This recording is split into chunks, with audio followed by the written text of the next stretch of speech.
राजस्थान में चल रहे जबरदस्त सियासी खींचतान के बीच बेहद ही दिलचस्प मोड़ आ गया है। अब तक कांग्रेस की बैसाखी बनने वाली बहुजन समाज पार्टी यानी बसपा अब मजबूती से कांग्रेस का विरोध करने पर ही उतर आई है।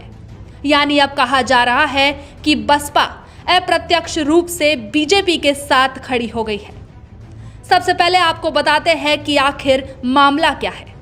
दरअसल बसपा के राष्ट्रीय महासचिव सतीश चंद्र मिश्रा द्वारा जारी इस व्हिप के मुताबिक अगर विधानसभा में सरकार के खिलाफ अविश्वास प्रस्ताव आता है तो पार्टी के विधायकों को कांग्रेस के खिलाफ अपना वोट डालना होगा। बसपा विधायकों को हिदायत दी गई है कि अगर उन्होंने व्हिप की अवहेलना की तो उनके खिलाफ 10वीं अनुसूची के पैरा 21B के तहत अयोग्यता की कार्रवाई की जाएगी। बसपा राष्ट्रीय महासचिव सतीश चंद्र मिश्रा का कहना है कि बसपा एक राष्ट्रीय पार्टी है और जब तक पूरी पार्टी का विलय नहीं हो जाता 6 विधायकों का कांग्रेस में विलय वैध नहीं है। ये सभी 6 विधायक बसपा के सिंबल पर चुनाव जीत कर आए हैं।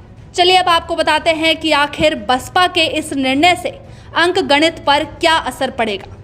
लेकिन उससे पहले जान लीजिए कि आखिर वो कौन कौन से विधायक थे जिन्होंने बहुमत के मुहाने पर खड़ी कांग्रेस को अंक गणित में मजबूत कर दिया था।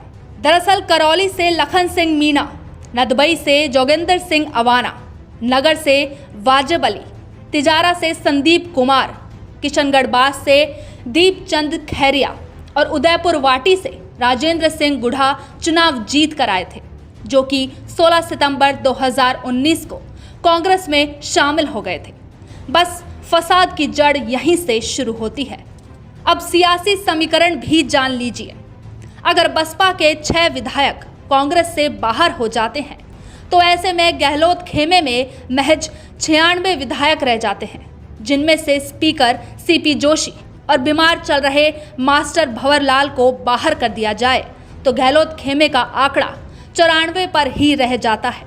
ऐसे में गहलोत सरकार अल्पमत में आ जाएगी।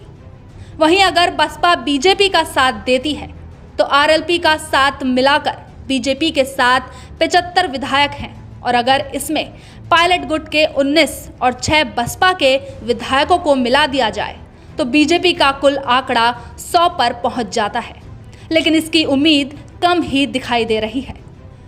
वहीं इसी बीच भाजपा ने एक और दाव चल दिया है, जिसके बाद गहलोत सरकार की राह और मुश्किल हो जाएगी। भाजपा विधायक मदन दिलावर ने हाईकोर्ट में बसपा विधायकों के कांग्रेस में विलय के मामले को चुनौती दी है।